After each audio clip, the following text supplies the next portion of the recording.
इतना भोला बेचारा याद करने लगा, उसको याद ही नहीं हुए कृष्णचंद्र कृष्णचंद्र कृष्णचंद्र। अब भूल ना जाऊं इसके लिए बोलता रहता था 24 घंटे कृष्णचंद्र कृष्णचंद्र कृष्णचंद्र। अपने खेत में हल जोत रहा था, कृष्णचंद्र कृष्णचंद्र बोल रहा था। इतने में उसकी पत्नी आ गई, अरे सुनो तुम्हारे लिए भोजन लाई हूं, जल्दी कर लो। बोले कृष्णचंद्र कृष्णचंद्र कृष्णचंद्र। पत्नी पीछे लग गई, पीछे भोजन तो कर लो, रोटी तो खा लो, ठंडी हो जाएगी। बोले अरे तू पीछे मत पड़, मैं भूल जाऊंगा, गुरुजी ने मंत्र दिया मुझको। पत्नी बोली अच्छा एक काम करो, आप भोजन कर आओ, तब तक आपके नाम को मैं रट लेती हूँ, मैं उसको संभाल लूंगी, पर जैसे आप आओगे फिर आपको सुना दूंगी, आप कर लेना। वो ठीक है। बोले क्या बोलना? बोले कृष्णचंद्र। पत्नी बोली ठीक है। अब कृष्णचंद्र कृष्णचंद्र बोलने लगी पत्नी, कभी कहीं जाए कभी कहीं जाए, कुछ करे। वो कृष्णचंद्र बोलते बोलते घसीटे चंद्र हो गया। लौट करके अपने पति के पास, पति बोल हाँ वो मैं भोजन कर लिया, जल्दी गुरु मंत्र सुना दे मुझको, क्या था मैं तो भूल गया। बोले घसीटे चंद्र। वो उसी से ही हल जोतने लगा, घसीटे चंद्र घसीटे चंद्र घसीटे चंद्र। आकाश में वैकुंठ में बैठे हुए वैकुंठनाथ भगवान प्रसन्न हो गए, और प्रसन्न होकर के बोले लक्ष्मी जी हम जा रहे हैं। बोले कहाँ? बोले एक किसान का उद्धार करने जा रहे हैं, उसको वैकुंठ लेके आएंगे। लक्ष्मी जी बोली आपका अशुद्ध नाम बोल रहा है वो, आपका अशुद्ध नाम उच्चारित कर रहा है वो, और आप कह रहे हो कि इसका कल्याण करूंगा मैं। ठाकुर जी बोले देखो नाम भाव कुभाव अनख आलसहु, नाम जपत मंगल दिश। नाम कैसे भी जपे कोई दोष नहीं है, बस भाव मेरे प्रति होना चाहिए। वो नाम भले ही गलत जप रहा है, लेकिन उसके हृदय में तो मैं ही हूं ना। और एक बात बताऊं लक्ष्मी जी आपको? बोले क्या? बोले ये घसीटे चंद्र अशुद्ध नहीं है, मेरा नाम है ये भी। बोले क्यों? बोले जब हम छोटे थे तो बाल लीला कर रहे थे ब्रज में, यशोदा मैया खूब नहलाती धुलाती और बढ़िया सुंदर श्रृंगार करती, लेकिन हम पूरे नंद भवन में कुटुंब चल चल के कभी नीचे लुढ़क करके कभी ऊपर गिर के सब माला तोड़ लेते, अस्त व्यस्त वस्त्र कर लेते, घुंघराले केशों की ऐसे भुज्जा बना लेते, ऐसा रूप बना लेते। यशोदा मैया बोली आओ मेरे घसीटे चंद्र, सुबह कृष्ण चंद्र बना के भेजती हूँ, घसीटा चंद्र बन के आता है शाम को। तो बोले तब यशोदा मैया ने हमारा नाम रखो घसीटे चंद्र, तो इसलिए शुद्ध नाम है। तो ठाकुर जी के बहुत सारे नाम हो गए, कनुआ, गोपाल, गोविंद, माधव, कन्हैया।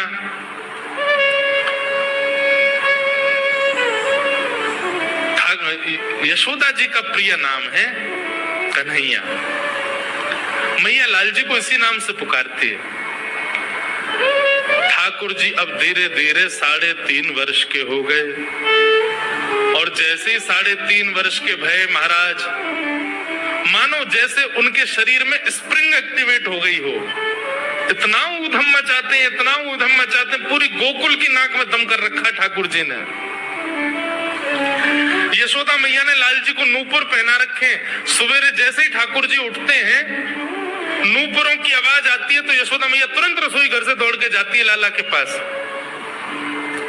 लेकिन ठाकुर जी इतने चतुर हैं, यमुना तट पे जाते हैं और नूपुरों में बालू भर लाते हैं कि कल नूपुर आवाज नहीं करेंगे, सुबह उठ के हम घर से भाग जाएंगे कहीं और, मैया को पता ही ना चलेगी। ऐसा उधम मचा में श्री सुखदेव जी वर्णन कर रहे हैं, श्रृंग्यग्निजं स्टेशि जलद्विज कंटकेभ्य क्रीडा परावति चलौ स्वसुतौ निषेधुं गुह्यानि कर्तुमपि यत्र न तज्जनैयो गुह्यान् सेकात् आपतुरलं मनसो नवस्थान्। सुखदेव जी वर्णन कर रहे हैं राजन, अब ठाकुर जी वो लीला कर रहे हैं जिस लीला पर देवताओं को भी विश्वास नहीं हो रहा है। ऐसी लीला ठाकुर जी कर रहे हैं कि किसी को भरोसा ही नहीं हो रहा कि जगत नियंता जगदाधार ये कर सकता है। बोले ठाकुर जी क्या करते हैं? बोले ये मत पूछो क्या करते हैं, यूं कह रहे हैं क्या नहीं करते। जो माता पिता अपने बालकों को बहुत ऊधमी समझते हैं, बहुत बड़ी कृपा है ठाकुर जी की कि आपके घर ठाकुर जी जैसे उद्यमी बालक नहीं है। ऊधमों के सिरमौर हैं ठाकुर जी। कैसा उद्यम मचाते हैं? बोले श्रृंगी। नहा धो करके ठाकुर जी सवेरे तैयार होते हैं, सबसे पहले गैयाओं के पास जाते हैं। मैया कहवे लाला नहा धो के सबसे पहले गैयान को प्रणाम करवे जा, गैयान को स्पर्श कर फिर कछु करियो। ठाकुर जी गैयाओं को प्रणाम करने जाते हैं। जैसे ही देखते हैं कि कोई गैया बैठी है, सो ठाकुर जी कहें अरे अरे मैया या गैया को आलस आ गयो, या को आलस दूर कर दूं। सो बैठी हुई गैया के ठाकुर जी सींग पकड़ लेते हैं और सींग पकड़ करके अपनी ओर खींचते हैं। दूसरी तरफ से सींग बलराम जी पकड़ लेते हैं। अब ऐसे सींग पकड़ करके ऐसे ऐसे गैया के सींग हिलाते हैं। अब बैठी रहती गैया थोड़ी देर तो कोई बात नहीं, जैसे जोर जोर से हिलाना प्रारंभ करते हैं सोई गैया खड़ी हो जाती है। और जैसे गैया खड़ी होती है ठाकुर जी लटक जाते हैं सींगों से। अब ठाकुर जी को तो बढ़िया झूला बन गया, गैया की सींगन पे झूल रहे। थोड़ी देर तो गैया इधर से उधर ठाकुर जी को झुलाती रहती है, लेकिन थोड़ी देर बाद जैसे ही ठाकुर जी की पकड़ कमजोर होती है, गैया को पता चल जाए कि अब लाला गिरवे वारो है, तो गैया भी इतनी चतुर कि वो गोबर में ही जाके खड़ी हो गए। ठाकुर जी के आगे को चल, मैं गोबर में जाऊंगा। गैया कि ना अब तो मैं यहीं खड़ी रहूंगी, तुम गोबर में ही गिरो। और सोई ठाकुर जी को हाथ छूट जा, मैया मैया बचाइयो, देख जे गैया मुंह को गोबर में फेंक रही है। अब मैया जब तक बचावे आवे तब तक तो लाल जी के हाथ छूट जाएं और ठाकुर जी गले गले तक गोबर के ढेर में जाके गिर जाएं। फिर यशोदा मैया निकाले, कितनों सजाए लो, कितनों ए लाला तू वैसे ही कारो, ऊपर से मैं तो को बढ़िया सुंदर बना के रखूं, लेकिन तू घूम फिर गया गोबर में ही आके चौ खेले। मुझको तो लगे तू पूर्व जन्म को सूकर दिखे। ठाकुर जी मन मन मुस्कुरा रहे, हाँ मैया जे बड़ा भगवान को अवतार भयो ना, जाने पृथ्वी की रक्षा करी हिरण्याक्ष थे। भैया बोली हाँ वो मैं ही तो हतो, मैं जय जय हूँ मैया, वो बड़ा भगवान ही जय जय, वही जय जय तेरे यहाँ लाला बन के आयो है। यशोदा मैया की बातन ने मत बनाए कर, नेक नेक बड़ो है क्यों बोलो सीखो, ऐसी बात बनावे जय जय बोले अपने आप पे, नावे धोवे है ना है मुंह पहुंचे ना है, मैं जय जय हूँ। ऐसी मधुर लीला ठाकुर जी कर रहे हैं। आकाश में 33 कोटि देवता ये लीला देख करके अपने नेत्रों पर विश्वास नहीं कर रहे। ऐसे मधुर ठाकुर जी। दोस्तों ओडी जो है ना एक अफीम है, ओवरड्राफ्ट, एक बार लग गया ना जान नहीं छोड़ता, बढ़ता ही रहता है, बढ़ता ही रहता है, बढ़ता ही रहता है। फिर कभी संगी अग्नि व्यंष्टि। एक दिन नंद भवन में गैया ब्याह गई। जैसे ही गैया ब्याई, ठाकुर जी जैसे ही गैया ब्याती है ठाकुर जी वहीं खड़े हो जाते हैं। और बंधुओं शास्त्रों में आज्ञा है कि गाय जब ब्याह रही हो, बछड़े को जन्म दे रही हो या बछिया को जन्म दे रही हो, उस समय गैया जो होती है वो दो मुखी हो जाती है। एक मुख तो सामने है और जब जन्म देती है तो बछड़ा या बछिया उसका मुख जब बाहर आता है तो दो मुखी हो जाती है। ऐसी दो मुखी गैया की जब आप परिक्रमा करते हो तो पूरे ब्रह्मांड की परिक्रमा का फल प्राप्त होता है। तो ठाकुर जी का नियम है, नंद बाबा की उंगली पकड़ के खड़े रहे, जैसे ही गैया ब्यावे वारी हो तो वाकू सहलाते रहे, जैसे ही गैया ब्यावे वारी हो, जैसे ही बछड़ा बाहर आवे सोई ठाकुर जी वाकी परिक्रमा कर ले, परिक्रमा करके दंडवत प्रणाम करें, वाकू वाकी चरण रज को माथे से लगा में, और बछड़ा जन्म ले सो वाकू नवा में दुआ में वाकू अपने गरे से लगा में। एक दिन ठाकुर जी जोर जोर से रोने लगे। बछड़ा जैसे ही जन्म लियो बछड़ा ने, ठाकुर जी रोने लगे। नंद बाबा शांत करा में नहीं माने, बलराम जी ने शांत करायो नहीं माने। यशोदा मैया गोद में लेके बैठी, बोले लाला कहा भयो, तू रो क्यों रोए? बोले मैया मेरे संग बहुत बुरा भयो। यशोदा मैया बोली कहा भयो? बोले गैया के बछड़ा ने जन्म लियो। मैया बोली तो वाह बछड़ा को मैंने मुंह खोल को देखो कि सबरे दांत न करे आए, मेरे जन्म को 3 साल है गए अभी तक 4 ही दांत न करे मैया, वो टूट जाए व्यंष्टि रो रहे हैं अपने दांतन को, मेरे दांत चौना न कर रहे सबरे। वाह बछड़ा के जन्म लेती सबरे दांत आ गए, मेरे दांत चौने ही आ रहे हैं। यशोदा मैया ऐसी मधुर बात सुन करके लाल जी को हृदय से फिर झूठी झूठी कहती, मैया कहती लाला तू दूध ना पीवे ना, पूरे दिन मक्खन खावे, मक्खन चीकनो होवे, दांत निकरे चिकनो है कि सुई पेट में चलो जाए, तो दूध पिए कर। कबहू बढ़ेगी चोटी मैया मोरी, कबहू बढ़ेगी चोटी। कभी अपनी चोटी पकड़ के रोते, मैया मेरी चोटी क्यों ना भर रही। बलराम की चोटी देखो कैसी नागिन जैसी चोटी है वाकई, और मेरी चोटी कैसी है मैया, नेक सी पतरी सी। मैया बोल लाला तो दूध ना पीवे, दूध ते चोटी बड़े। बलराम देखिए ऐसा जग भर के दूध पीवे। सो ठाकुर जी दूध को पात्र हाथ में ले में, अपनी चोटी खोल ले में, और फिर चोटी पकड़ करके दूध पी में, और दूध पीते पीते नापते रहे कितनी बड़ी भई की ना भई अभी। ऐसी मधुर लीला ठाकुर जी करते हैं। ऐसी लीलाएं हैं ठाकुर जी की कि उन लीलाओं को सुनकर के जो ज्ञान के मार्ग को नहीं समझ पाते, जो वैराग्य के मार्ग को नहीं समझ पाते, जो ज्ञान और वैराग्य से ठाकुर जी को प्राप्त नहीं कर पाते, वो इन लीलाओं से ठाकुर जी के हो ही जाएंगे। ऐसी लीला है। और क्या करते हैं ठाकुर जी, बोले द्विजकंटकेभ्य। इतनी मधुर लीला है ठाकुर जी की। नंद भवन से सुबह सुबह निकल जाते हैं और राह चलता कोई भी हो अपरिचित, यदि वो साधु है, यदि वो कोई वैष्णव है, यदि वो कोई भजनानंदी है, तो ठाकुर जी उसके पास चले जाते हैं और पास जाके पता क्या बोलते हैं, अरे तुम यहां डोल रहे हो। बोलो भैया कौन हो तुम। अरे जी सब बाद में पूछियो, हम तो यूं कह रहे तुम यहाँ घूम रहे हो, नंद बाबा तुम्हारी माँ बात देख रहे हैं, नंद बाबा तुम्हारा इंतजार कर रहे हैं। किसी से भी। बोले काय को कर रहे हैं भैया इंतजार। अरे आपके काजे यशोदा मैया ने 56 भोग बनाए हैं, और यशोदा मैया तो थाली सजा के बैठी है, आप घर जाओगे तब आपको प्रेम से प्रसाद पवाएंगे, फिर दक्षिणाओं देंगे। अरे जल्दी करो, देरी मत करो, जल्दी नंद भवन पहुंच जाओ। रोज 150 से 200 अपरिचित वैष्णव संत साधु नंद भवन आते हैं और सब आकर के कहते हैं यशोदा मैया आप हमारी प्रतीक्षा कर रही थी, लाओ प्रसाद पवाओ। यशोदा मैया बोली मैं कौन ने कही आपसे। बोले आपको लाला बोल रहा हूँ कि यशोदा मैया तो ये कह रही। यशोदा मैया जैसे तैसे पवा देती, दक्षिणा देती, रात में लाला से कहती चोरे लाला तू सबंते यूं क्यों कहते मैं प्रतीक्षा कर रही।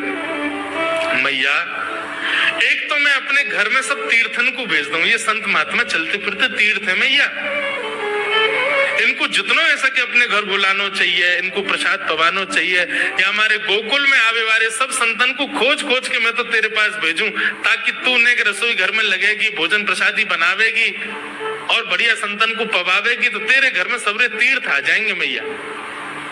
ऐसा प्रेम। बहुत सारे लोग समझते हैं कि 4 दिन में हम हिप्नोसिस सीख ही नहीं सकते, और मैं आप सबको बताता हूं कि आप 4 दिन में हिप्नोसिस प्रो बन सकते हैं। फर्स्ट डे हम सीखते हैं हिप्नोसिस क्या होता है, हिप्नोसिस क्या नहीं होता है, माइंड। एक दिन ठाकुर जी के अब मित्र बन गए। कौन है मित्र? मधुमंगल, श्रीदामा, तन सुखा, मन सुखा, धन सुखा, सुबल, ये ठाकुर जी के मित्र हैं। एक दिन ठाकुर जी अपने सब मित्रन के संग बैठे,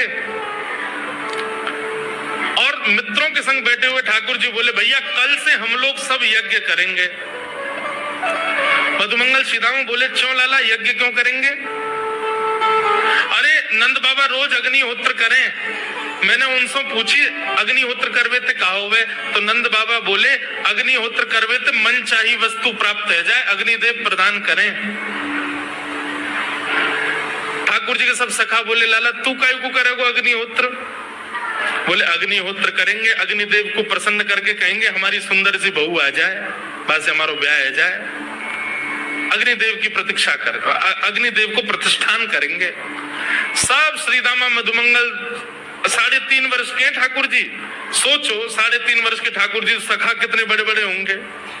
नेक्स्ट से सबरे सखा बैठ गए, सूखे पत्ता इकट्ठे करके अग्नि प्रज्वलित कर ली, सूखे पत्तान को चूरो बना के आपस में बांट लियो।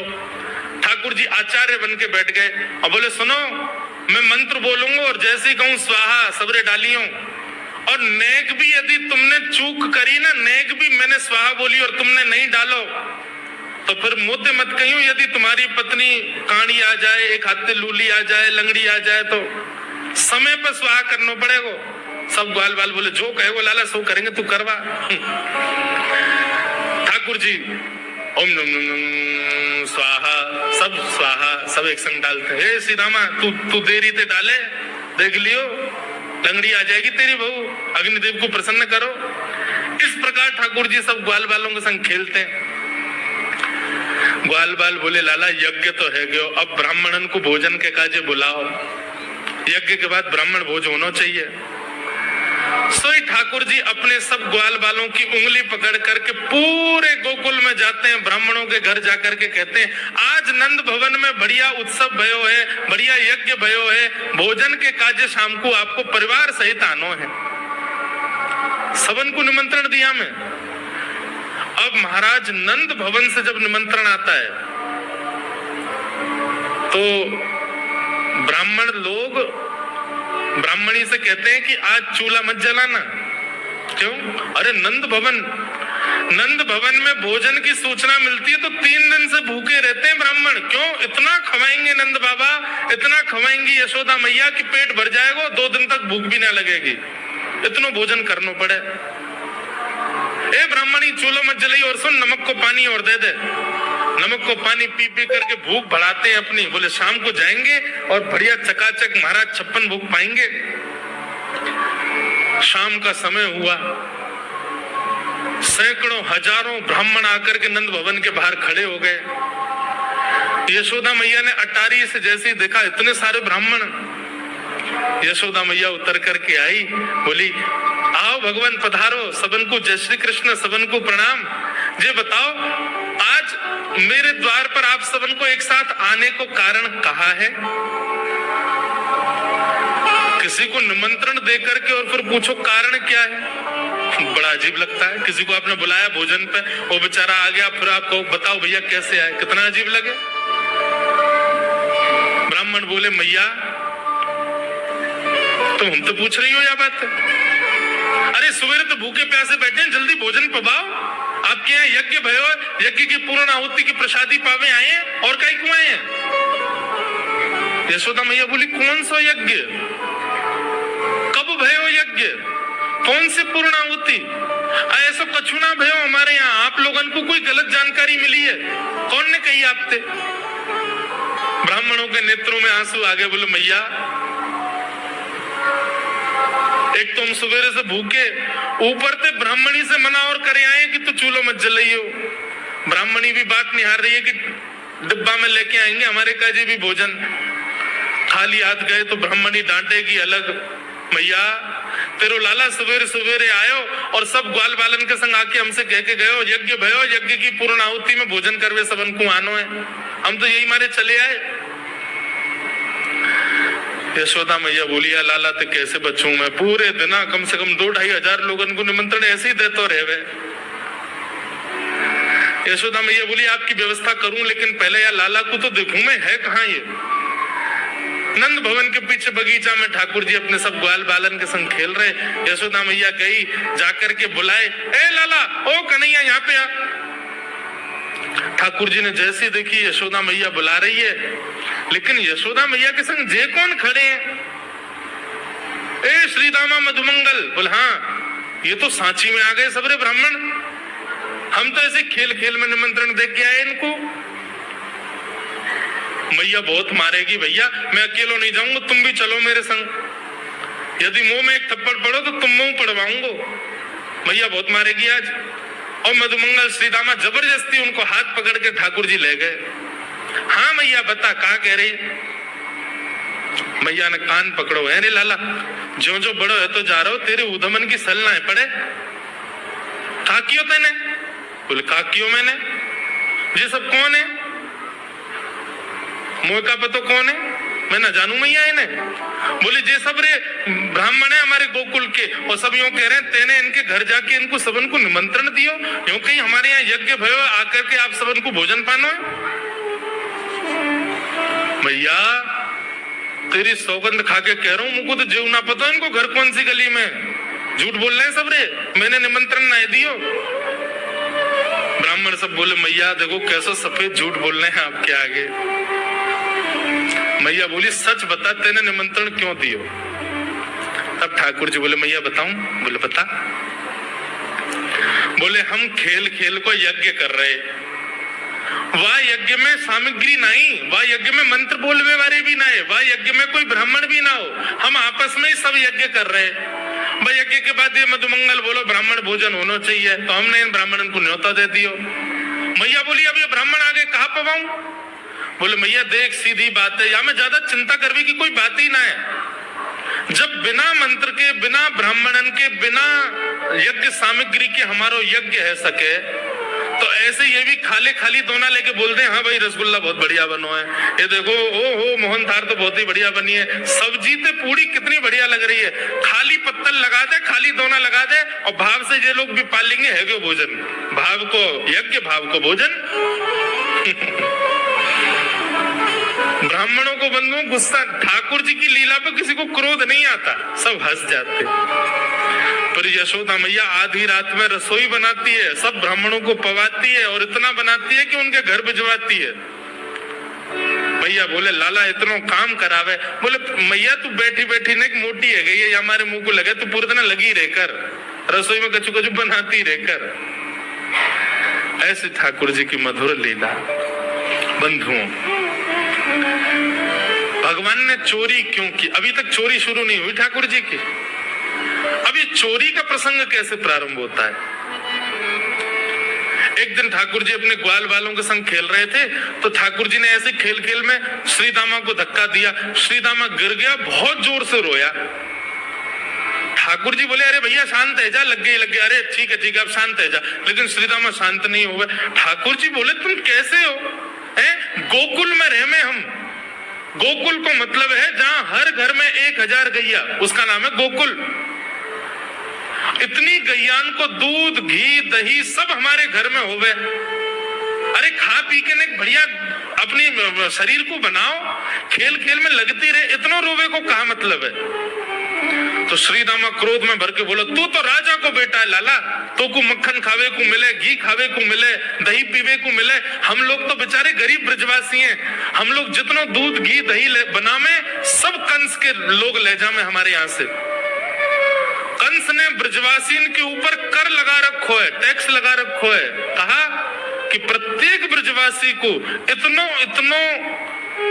मटका भर के घी दूध दही सब मथुरा भेजना पड़े, हम लोग घर में ना रख सके, क्योंकि कंस के सिपाही जब आके हमारे घर की तलाशी करें, यदि इतने मटका हमारे घर को प्रसारित है, वहां से ज्यादा यदि हमारे घर में मिल गए तो मृत्यु दंड होगा हमारो।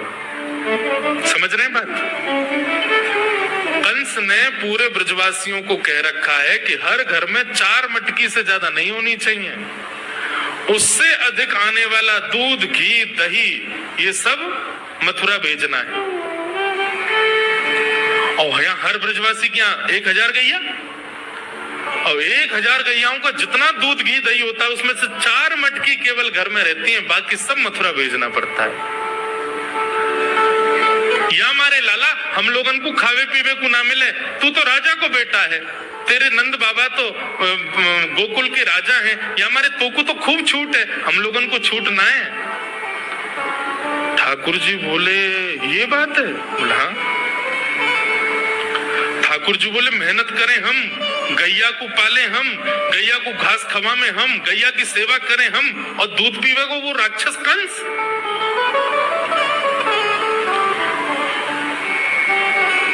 अभी तो मैं छोटा हूं, मेरी बात कोई मानेगा नहीं, लेकिन प्रलय तो अब तक लानी पड़ेगी। और कैसे लाएंगे?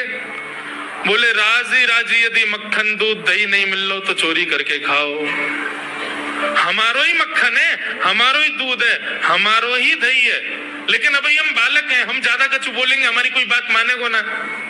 लेकिन ये सद वस्तु कुपात्र के हाथ में नहीं जानी चाहिए। राजी राजी नहीं मिलता तो चोरी करके खाओ, जब कर देवे को नंबर आवेगो तो सब पूछेंगे भाई कहाँ गए मक्खन दूध दही? बोले घर में तो है ना। बोले तो कहाँ गए? बोले चोर चोरी कर ले गए। और यही भाव से हम ब्रजवासियों को खावे पीवे को मिले करेगो। मधुमंगल श्रीराम बोले लाला तू जो कहेगा सो करेंगे लेकिन चोरी नहीं करेंगे। ठाकुर जी बोले तो ठीक है, कल से तुम लोग अलग खेलो, मैं और दाऊ दादा अलग खेलेंगे, हमारे संग मत खेलना। मधुमंगल श्रीराम बोले अरे लाला तू नहीं जाने, मैया यो के लाला जो चाहे करियो, चोरी मत करियो, चोरी करवे तो ब्याह ना होवे। ठाकुर जी बोले ब्याह की पड़ रही है तो है ब्याह ना होवे, ऐसो पत्र पूछ रहा सो है गयो, पत्रो दुबरो सो तू सीख जैसो है गयो, तो कौन ब्याह करेगा ऐसे? अरे ब्याह करना तो ने खाया ने पी ने बढ़िया गाल तेरे बढ़िया होंगे, शरीर ने बढ़िया होगा तभी तो ब्याह होएगा। अब भैया हमारी बात सुन लो, जितने अच्छे काम करने सब आज कर लो, कल से चोरी करेंगे, पूरे ब्रजमंडल में आतंक मचाएंगे, हमारो ही दूध घी दही है और हम ही चोरी करके खाएंगे। ठाकुर जी ने चोरी क्यों की? क्योंकि सारा गौरस बेवजह मथुरा भेजा जाता था और मथुरा से कंस पूरे भारत में वितरित करके खूब धन कमाता था। इस वजह से ब्रजवासी प्रताड़ित होते थे, क्योंकि गैया के लालन पालन में जितना खर्चा होगा सब करो ब्रजवासी। 4 मटका दही, अच्छा प्राचीन जब ठाकुर जी पृथ्वी पर पधारे तब कोई व्यापार नहीं था, ब्रजवासियों पर एक ही व्यापार था, 2 व्यापार थे, या तो घी बेच के, दही बेच के, दूध बेच के धन कमाओ, या फिर खेती बाड़ी करके अनाज बेच करके धन कमाओ, वही तो व्यापार था। उसमें भी 4 मटके मिलते थे, 4 में से 3 को तो बेच देते थे, 1 में पूरा घर चलता था। ये हालत थी ब्रज की। इसलिए ठाकुर जी ने कहा कि भैया राजी राजी नहीं तो गैर राजी, हम जितने बाकी की मटकी मथुरा भेजे वाली है उनको सबन को तोड़ फोड़ करेंगे, उनमें से मक्खन निकाल निकाल के खाएंगे, एक दूसरे को खवाएंगे और सब यहीं रहेगो, मथुरा नहीं जाएगो कछु भी। इसलिए ठाकुर जी ने चोरी की।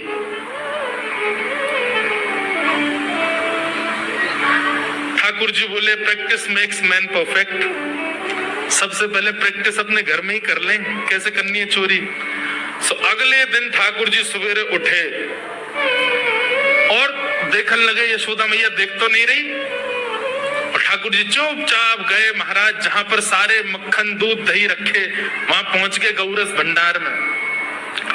और गौरस भंडार में एक मटकी के ऊपर से ढक्कन हटाए करके जैसे ही ठाकुर जी ने हाथ बोर के पानो प्रारंभ किया, सामने एक खंबा था, उसमें मणि लग रही थी।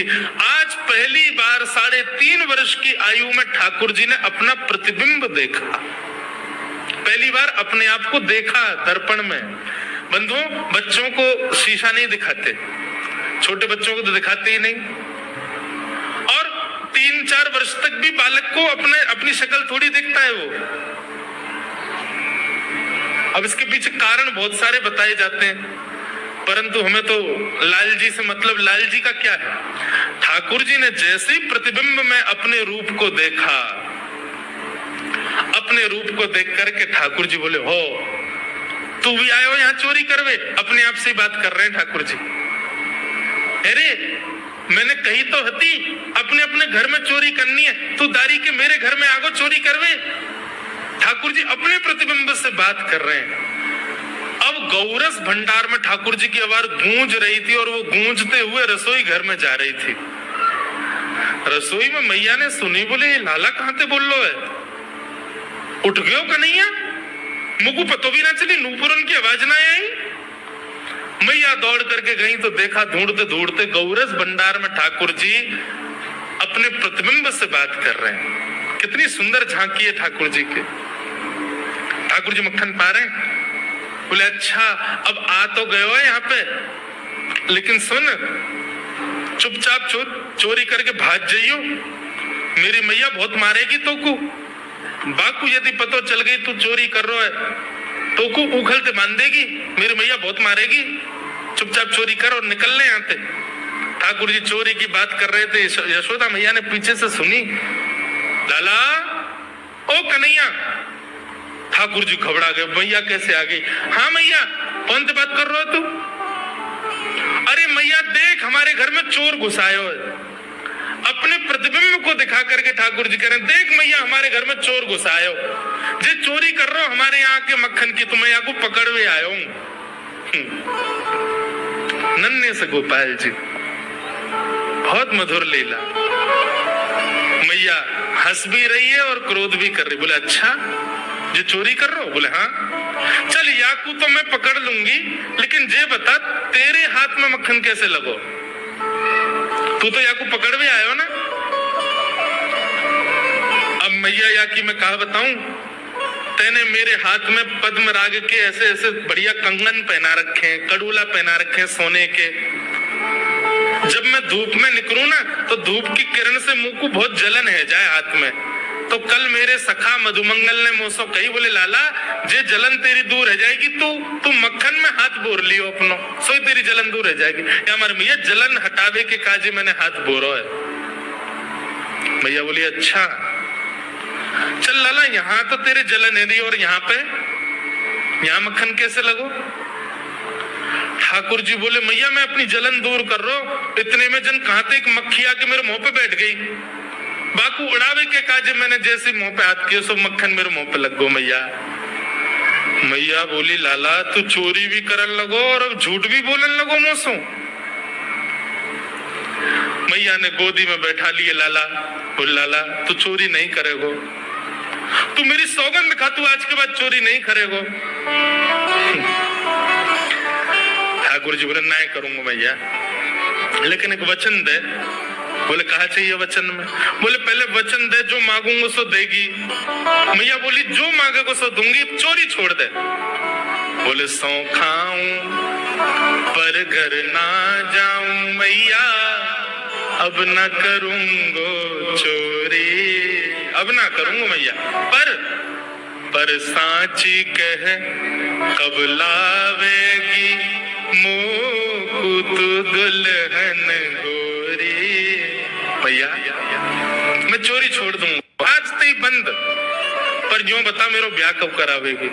मैया बोली लाला तू अभी नेक सो तो है, छोटो सो तो है, नेक बड़ो है, जा फिर तेरो ब्याह कर दूंगी। और ये ब्याह की तू कौन सिखावे तो को ब्याह की बात? बोले मैया ये श्रीदामा मुझको भरतो रे पूरे दिन, तू ब्याह कर ले, तेरी उम्र है गई, बुढ़ापा आ जाएगा। मैया बोली आप मधुमंगल है तो मैं बताऊंगी। 3.5 बरस के छोरा थे कह रहे हो बुढ़ापा आ जाएगा। अभी खड़ो है वो सीखो, अभी बोलना सीखो, यानी दांत भी पूरे ना आए और ब्याह की बात करे। बोले मैया मैं यो थोड़ी कह रहा हूँ, मुझको बड़ी बहू लिया, छोटी सी लिया, इतनी बड़ी लिया कि जेब में धर के मैं गैया चरावे चलो जाया करूं, ऐसी बहू लिया मुझको। मैया बोली कैसी बहू चाहिए तो को बताइए देख, और तू जाने बहू कौन थे के? मैया बोले हाँ मैं जानू। ठाकुर जी बोले मैं जानू, मैं बहू कौन थे के? बोले जैसे नंद बाबा की तू बहू है ऐसी मेरी बहू आ जाएगी। बहुत मधुर लीला है, ऐसी ठाकुर जी लीला करते हैं। ठाकुर जी ने ग्वाल वालों से कहा भैया मिशन फेल हो गया, घर में तो चोरी नहीं कर पाए हम, अब दूसरे इनके घर में दावे बोलो। एक दिन महाराज ठाकुर जी का जब आतंक खूब बढ़ गया गोकुल में, सब गोपियों ने जाकर के मैया से शिकायत करी है। वत्सान मुंचन क्वचित समय क्रोश संजात हास, स्तेयं स्वाद्वद्दधिपयः कल्पितैस्तेय योगै, मर्कान् भुक्षन् विभजति सचेन्नात्रिभान् दम्भिनत्ति, द्रव्यालाभे सग्रह कुपितो याज्ञपत्रोशतोकान्। सब गोपियों ने जाकर के मैया से शिकायत करी। बोले मैया अपने लाला को संभाल लियो, नहीं तो काउदना हम देख लेंगी और फिर हमसे मत कहियो कि तेने मेरे लाला से यूं क्यों कही। मैया बोली कहा क्यों मेरे लाला ने? गोपी बोली ये बस सुन लो और यूं बताइयो कहा ना करे तुम्हारो लाला। देख वे मैं 3.5 बरस को है, बाकी पेट में इतनी बड़ी बड़ी दाढ़ी है बाकी।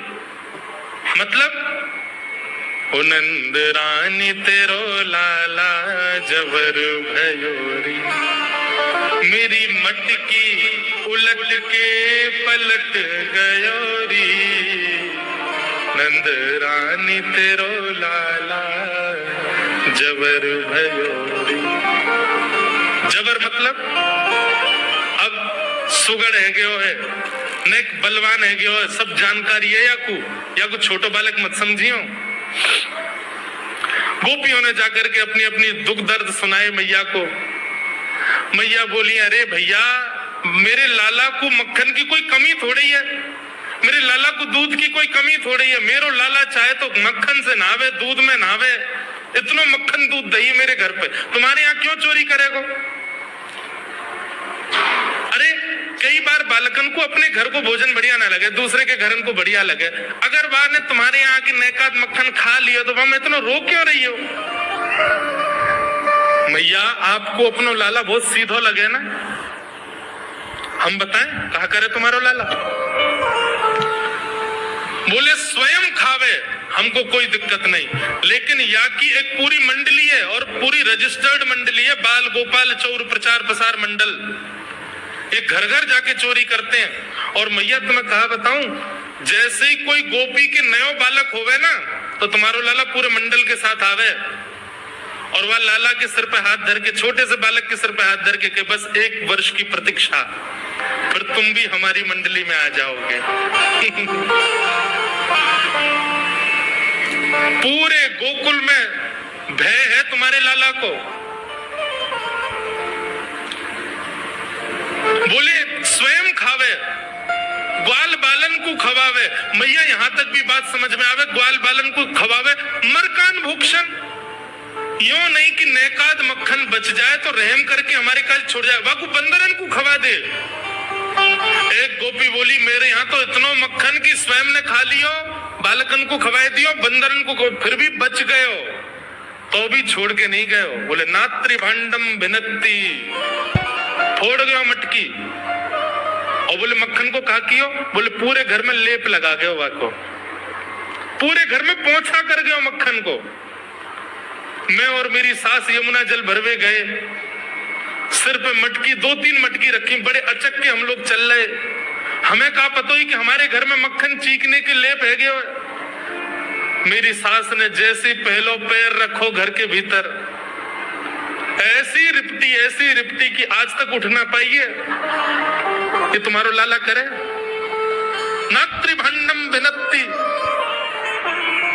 यशोदा मैया आश्चर्यचकित होकर सुन रही है। बोले ये नेक्सोसोर लाला ये करे? बोले हाँ मैया। एक गोपी बोली, मैया अगर चोरी करे तो दिक्कत, और यदि किसी कारण से हमने लाला को रोक दियो, चोरी नहीं कर पाए हमारे घर, तो हमारे रोने क्यों? बोले चूल्हा में ते कोयला लेके आवे और वह घर के बाहर एक हवा बना जाए, और यूं के अब जब तक यहाँ घर से मक्खन नहीं मिलेगा, यहाँ के घर के लोग भूखे रहेंगे, और इन लोगों को भोजन छुड़वाने की जिम्मेवारी हमारी। बोले कहा करे फिर? बोले मैया भोजन बनना होगा, चूल्हे पे भोजन रखो रहे, तो ग्वाल बाल सब ताकते रहे कब भोजन बनने को समय आवेगो। जैसे ही कछु और काम करवे के काज गोपी नेक उठ के जावे, तो कहो तो बाकी कढ़ैया में खूब सारो पानी डाल जाएंगे, सब्जी ना बन पावेगी, आटे में नमक फेंक जाएंगे।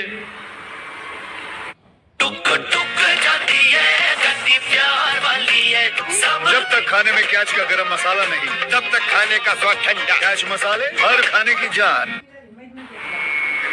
एक गोपी बोली, मेरे यहाँ जो कियो वो तो कोई के यहाँ ना कियो होगो। बोले कहा? बोले मेहनादी निवास्तव, मेहनादी निवास्तव। क्या किया? बोले मैया 3 दिन तक प्रयास कियो तुम्हारे लाला ने, मेरे घर से चोरी नहीं कर पाए हो, तो टेढ़ी से नजर करके बोलो कल तेरे घर में सब लोग भूखे रहेंगे, भोजन ही नहीं बनेगा तेरे यहाँ। मैंने कि लाला चल बात मत बनावे, भग जाए तो चल। और मैया माने वो कर दियो। बोले कहा कियो? बोले सवेरे सवेरे ब्रह्म मुहूर्त में हम लोग अन के उठवे से पहले तुम्हारो लाला आ गयो, और कोई पहले बंधुआ रसोई कोई अंदर कमरे में नहीं, चौक में ही चूल्हा, वहीं बैठ करके सब बनाते खाते। बाहर चौक में चूल्हा के ऊपर आके बैठ गए, अपनी धोती वोती उतार दी और सब वहीं कर आयो। मैं अनादि निवास्तव।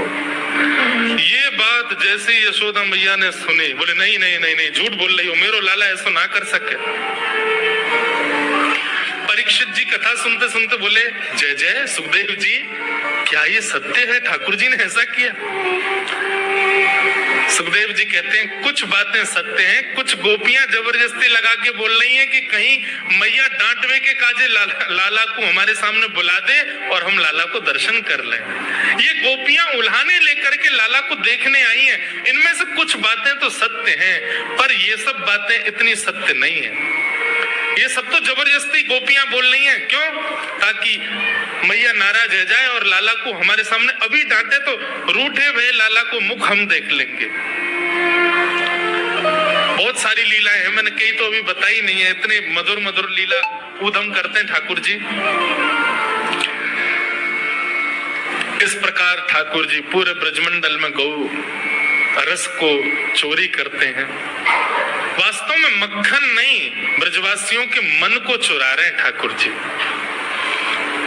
सबकी एक ही आशा है, श्री कृष्ण श्री कृष्ण श्री कृष्ण। सुबह से शाम तक पूरा ब्रजमंडल केवल कृष्ण को देखने के लिए जीता है। ऐसी ठाकुर जी की मधुर लीला।